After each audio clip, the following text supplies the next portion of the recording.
நம்ம எப்படி இருந்தாலும் அந்த நகையை அபகரிச்சிடலாம் அப்படின்னுட்டு உள்ள போனதும் அந்த அம்மா உழவார பணி கூட்டத்தில் இருக்கிறாங்க. அந்த செல்வந்தமானவங்க அங்க உழவாரம் பண்றாங்க. இவனும் உழவாரம் பணி பண்ணன மாதிரி தானே நடிக்கணும். அங்க போயிட்டு அவனும் ஒரு களை வெட்டி மண் வெட்டி கத்தி அது இதுன்னு எடுத்து வேலை செஞ்சான். அன்னைக்கு பூரா செஞ்சான். செய்து முடிச்சோம். என்ன இதுவரையிலும் இவன் செய்த கர்மாவுக்கு ஒரு கல் மண்டபம் இடிஞ்சு அவன் நசுங்கி சாவணும்ட்டு அவன் ஜாதகத்துல இருக்குது. நரகத்துல அவன் எங்கெல்லாம் திருடினானோ அந்த கைகளெல்லாம் சதைக்கணும்னுட்டு நிலை இருக்குது. இவனை ஒரு பாம்பு வந்து குத்துச்சு, செத்துட்டான்.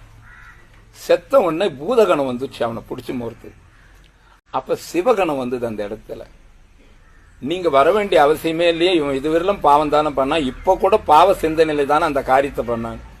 ஆனாலும் என் கோயில்ல புல்ல புடுங்கனா, மரத்து மேல ஏறி கிளைங்கள செடி மரத்துக்கு கோயிலுக்கு பாதகம் இல்லாத வெட்டனா, அந்த கல்லை அவங்க கூட சுமந்து அந்த வச்சான்.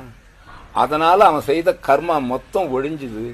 இந்த உழவார பணியினுடைய மகத்துவம் அப்பேற்பட்டது அப்படின்னு சொல்லி அவனை கைலாயத்துக்கு அழைச்சுக்கிட்டு போனான்.